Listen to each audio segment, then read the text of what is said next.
गांव में माँ बेटी रहती थी। एक दिन वह अपनी माँ से कहने लगी कि गांव के सब लोग गणेश जी के मेला देखने जा रहे हैं, मैं भी मेला देखने जाऊंगी। माँ ने कहा कि वहाँ पे बहुत भीड़ होगी, तुमने नहीं जाना है, तुम कहीं गिर जाओगी तो तुम्हें चोट लग सकती है। लड़की ने माँ की बात नहीं सुनी और कहती, माँ मैं मेला देखने के लिए जाऊंगी। जय गणेश जी। माँ ने जाने से पहले बेटी को 2 लड्डू दिए थे और साथ में पानी दिया था। माँ ने कहा था कि 1 लड्डू तो गणेश जी को खिला देना और थोड़ा पानी पिला देना, जो दूसरा लड्डू है वह तुम खा लेना और बाद में पानी भी पी लेना। लड़की मेले में चली गई। मेला खत्म होने पर सभी गांव वाले वापस आ गए, लेकिन लड़की वापस नहीं आती है।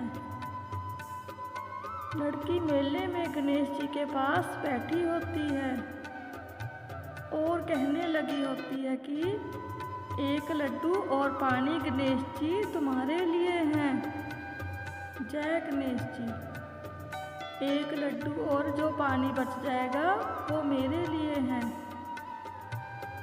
इस तरह कहते कहते सारी रात बीत गई। गणेश जी यह देखकर सोचने लगे कि अगर मैंने 1 लड्डू और पानी नहीं पिया तो यह अपने घर नहीं जाएगी। यह सोचकर गणेश जी एक लड़के के भेष में आए और उससे 1 लड्डू लेकर खा लिया और साथ ही थोड़ा सा पानी पी लिया। और फिर वह कहने लगे कि मांगो, तुम क्या मांगती हो। लड़की मन में सोचने लगी कि क्या मांगूं, अन्न मांगूं या धन मांगूं या अपने लिए अच्छा घर मांगूं या खेत मांगूं या महल मांगूं। वे मन में सोच रही थी तो गणेश जी उसके मन की बात को जान जाते हैं। वह लड़की से बोले कि तुम अपने घर जाओ और तुमने जो भी मन में सोचा है वह सब तुम्हें मिलेगा। फिर वह वापस अपने घर चली जाती है। लड़की जब घर पर पहुंचती है तो माँ ने पूछा, इतनी देर कैसे हो गई। बेटी ने कहा कि आपने जैसे कहा था मैंने वैसे ही किया और देखते ही देखते जो भी लड़की ने सोचा था वह सब कुछ हो गया।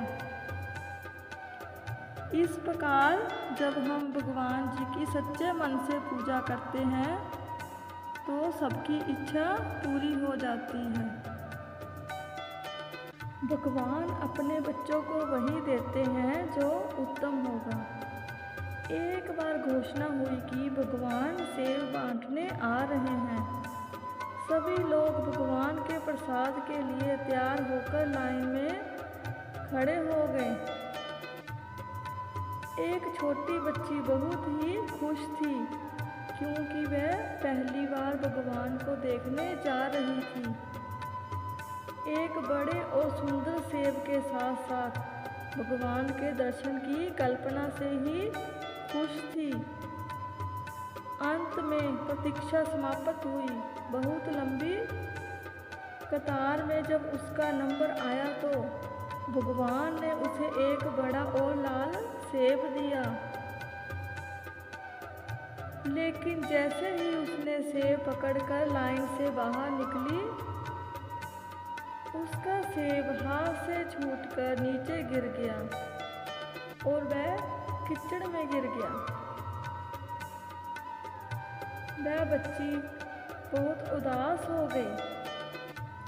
अब उसे दोबारा से लाइन में लगना होगा। दूसरी लाइन पहले से भी लंबी थी। लेकिन कोई और रास्ता नहीं था। सब लोग ईमानदारी से अपना बारी बारी सेब लेकर जा रहे थे।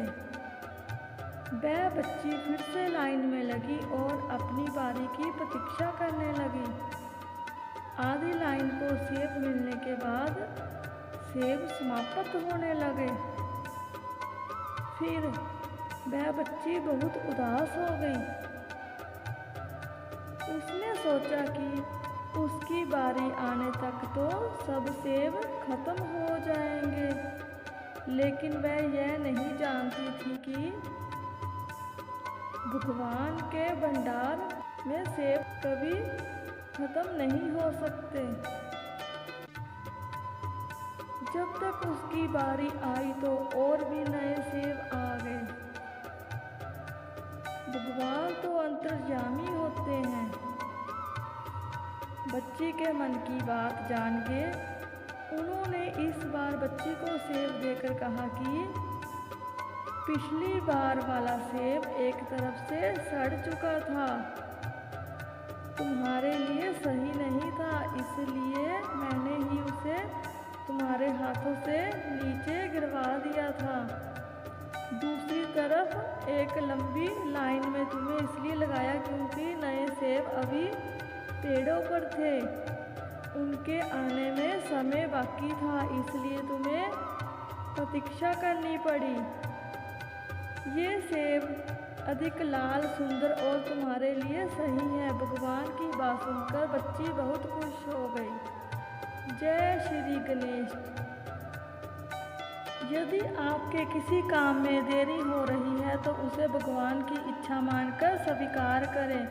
जैसे कि हम अपने बच्चों को सही से सही देने का प्रयास करते हैं,